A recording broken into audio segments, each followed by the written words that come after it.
దేవుని నామమునకు మహిమ కలుగును గాక. మీ అందరికీ యేసుక్రీస్తు నామములో నా హృదయపూర్వకమైన వందనాలు తెలియజేస్తున్నాను. ఈ దినం పరిశుద్ధ దినమందు దేవుని సన్నిధిలో మనం దేవుణ్ణి ఆరాధించి పొగిడి ఆయనకు కృతజ్ఞతలు చెల్లించాం. ఈ సమయమందు మన ఆత్మీయ జీవితానికి ఉపయోగపడే ఒక నిజ జీవితంలో జరిగిన ఒక కథను నేను చెప్పాలనుకుంటున్నాను. ఒక ఊరిలో ఒక వ్యక్తి, ఆత్మీయంగా రక్షింపబడిన వ్యక్తి. ఆయన కష్టపడి జీవించేవాడు. తనకంటూ వేరే ఏ సహాయం లేదు, ఎవరు లేరు. అయితే తను చాలా కష్టాల్లో బ్రతుకుతున్న వ్యక్తి. ఆయన ఏం చేశాడంటే ఒక తోపుడు బండి మీద బిర్యానీ పాయింట్ ఏర్పాటు చేసుకొని ప్రార్థనాపూర్వకంగా, ప్రభువా, నాకెవరి సహాయం లేదు నాయనా, నీవే నా సహాయకుడవు, నీవే నా ఆదరణకర్తవు అని చెప్పి ఆయన తన యొక్క వ్యాపారాన్ని ప్రారంభించాడు. వ్యాపారం ప్రారంభించినప్పటి నుండి తనకి ఎలాంటి లాభాలు లేవు. కష్టపడుతున్నాడు, ఉదయం నుండి సాయంత్రం వరకు పనిచేస్తున్నాడు, నించొని ఉంటున్నాడు. కానీ ఎవరు వచ్చి ఆయన దగ్గర బిర్యానీ కొనుక్కోవడం లేదు. ఒకరోజు ప్రార్థన చేసుకున్నాడు, ప్రభువా, నేను బయలుదేరి వెళ్తున్నాను, నా యొక్క బిర్యానీ అన్నీ కూడా నేను చేసిన కష్టమంతా నాకు ప్రతిఫలం కనిపించాలి రోజు అని చెప్పి ప్రార్థన చేసుకొని బయలుదేరి వెళ్ళాడు. రోడ్లో పెట్టుకున్నాడు. అయితే ఆ రోజు తనకి పోటీగా ఇంకొక ఇద్దరు కూడా బిర్యానీ సెంటర్స్ ఏర్పాటు చేసుకొని ఈ పక్కనొకరు ఆ పక్కనొకరు ఏర్పాటు చేసుకున్నారు. వాళ్ళ దగ్గర ఉన్న బిర్యానీ అంతా అయిపోతుంది. చాలా మంది వస్తున్నారు, కొనుక్కుంటున్నారు, అయిపోతుంది. కానీ తన దగ్గర ఉన్న బిర్యానీ మాత్రం ఎవ్వరు కొనుక్కోవడం లేదు. ఒక్క ప్యాకెట్ కూడా అయిపోలేదు. చాలా హృదయంలో వేదన పడ్డాడు. ఏంటి ప్రభువా, నాకు ఇలా జరుగుతా ఉంది అని చెప్పి చాలా వేదన పడి విరక్తి వచ్చేసింది ఆ దినమంతా ఆయనకి.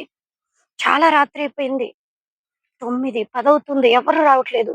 అప్పుడు హృదయంలో దేవుణ్ణి అసహించుకోవడం ప్రారంభించాడు. ప్రభువా, నేను నిన్ను నమ్ముకొని తప్పు చేశానయ్యా. నేను నిన్ను నమ్మి నీకు ప్రార్థన చేసి నేను ప్రారంభించిన ఈ వ్యాపారం పెట్టి నేను తప్పు చేశాను. నిన్ను నమ్ముకొని తప్పు చేశాను. నీ యందు విశ్వాసం ఉంచి తప్పు చేశాను నేను అని చెప్పి తన హృదయంలో అసహించుకోవడం మొదలుపెట్టాడు. 10 అయిపోయింది. ఒంటరిగా నిలబడి ఉన్నాడు రోడ్డు మీద. సర్రన దూరం నుండి ఒక పెద్ద కారు వచ్చి ఆయన బండి దగ్గర నిలబడింది. రోడ్లో పోయే ఎవరో అనుకొని హృదయంలో బాధపడుతున్నాడు, ఏడ్చుకుంటున్నాడు.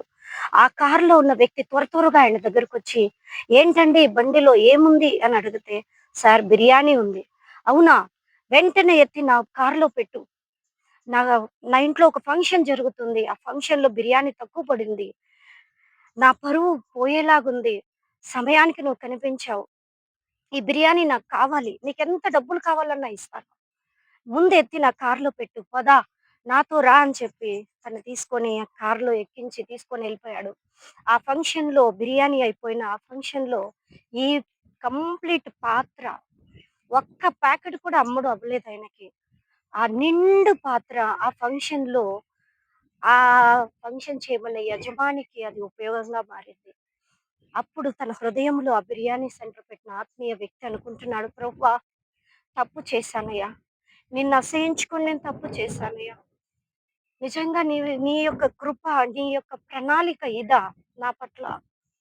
ఇందుకేనా నా ఒక్క ప్యాకెట్ కూడా బిర్యానీ అవ్వలేదు?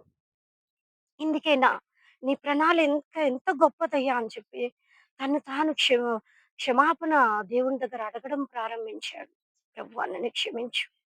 ఆ ఫంక్షన్ యజమాని తనకి రెట్టింపు డబ్బు ఇచ్చి మరలా ఆయన్ని కారులో ఎక్కించుకొని ఏ స్థలం వద్దైతే ఆ తోపుడు బండి ఉందో అక్కడికి వచ్చి వదిలేసి వెళ్ళిపోయాడు. ఇదండి దేవుడి కార్యాలు.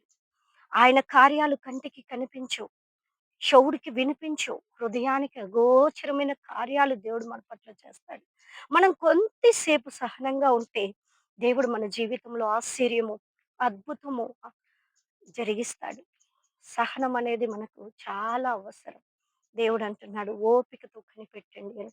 మనం ఓపికతో ఉన్నప్పుడు దేవుడు మనల్ని నిండుగా ఆశీర్వదించి దీవించును గాక. యేసు నామములో ఆమేన్.